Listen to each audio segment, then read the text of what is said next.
chemical reaction is represented by chemical equation. For example, when the gas propane is burned, it will react with oxygen gas to form a carbon dioxide and water. From the balance equation, we can conclude that in 1 mole of propane C3H8 will need 5 moles of oxygen,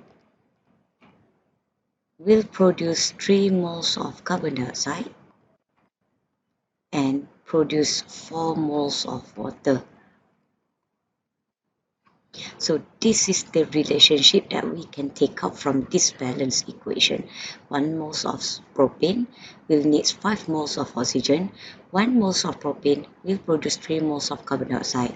1 mole of propane will produce 4 moles of water.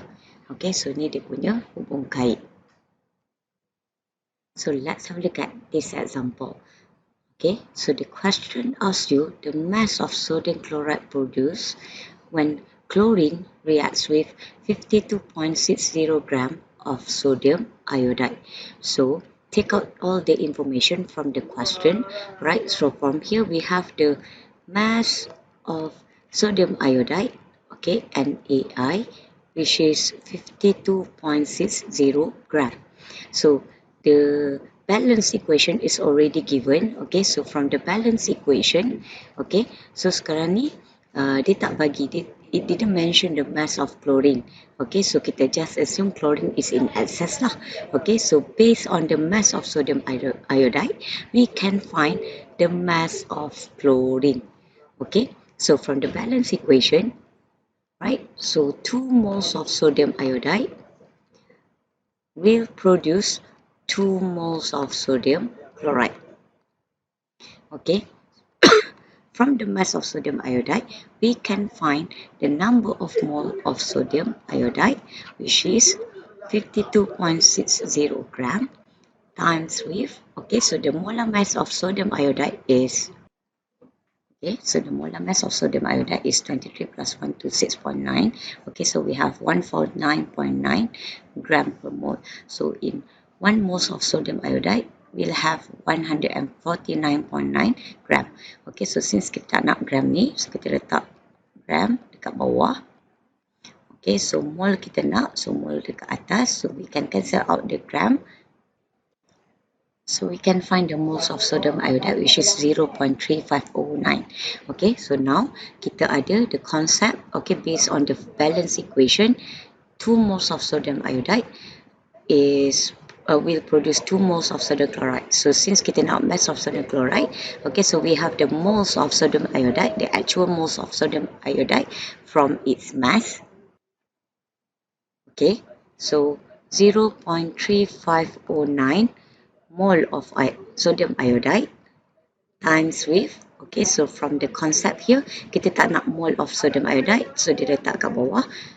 Okay, kita letak dia dekat bawah, and then we need the moles of sodium chloride. Okay, so we can cancel out the moles of sodium iodide. We will get same number of mole. Okay, 2 bahagi dengan 2. Okay, so 0.3509 moles of sodium chloride. So of course lah, 2 mole sodium iodide produce 2 mole sodium chloride. So if you have 0.3509 moles of sodium iodide, so sodium chloride pun mole dia sama. Now, since we already have the moles of sodium chloride, so we can find the mass of sodium chloride. Okay, so mass of sodium chloride, so the moles is 0.3509 mole, okay, times with, okay, so the molar mass of sodium chloride, okay, so find the molar mass. Okay, so we have 23.0 plus 35.5, so molar mass dia 58.5 gram per mole. So setiap 1 mole of sodium chloride, the mass is 58.5. Okay, so since kita tak nak mole, so mole akan duduk kat bawah.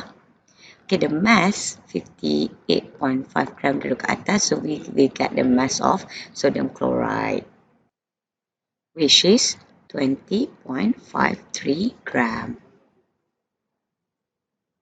Right, so that's it. based on the balance equation. From the balance equation, if you have moles or amount of one substance, okay, tak kisahlah reactant ataupun product, you can find another amount of substance. Another example, okay, so we have excess hydrochloric acid. So dah cakap hydrochloric acid ni adalah excess reactant. It's reacted with 4.12 gram of potassium carbonate. So we have the mass of potassium carbonate. Okay, if the reaction occurs at STP, standard temperature pressure, what volume, okay, so the question asks you to find the volume of carbon dioxide gas produced. Okay, so now, okay, so kita take out dulu all the information given from the question. So we have the mass of potassium carbonate K2CO3, which is 4.12 gram, right? So kita nak cari the volume of carbon dioxide gas produced at STP. Okay, so this is our carbon dioxide. Okay, so based on the balance equation here, so this equation is already balanced, so we can conclude that every 1 moles of K2CO3, okay, will produce 1 moles of carbon dioxide. Okay, so this is our kita kata konsep kita lah, okay, yang kita pegang, hubung kait antara potassium carbonate and also carbon dioxide. So from the mass of potassium carbonate, we can find the moles of potassium carbonate. So the moles of potassium carbonate from its mass, okay, so darabkan dengan, so the molar mass of the K2CO3, okay, so kita tulis kat sini, dia punya molar mass of K2CO3 is 138.2 gram per mole. So 1 moles of potassium carbonate, the mass is 138.2 gram. So since kita nak gram, so gram duduk kat bawah. Okay, so mole duduk dekat atas.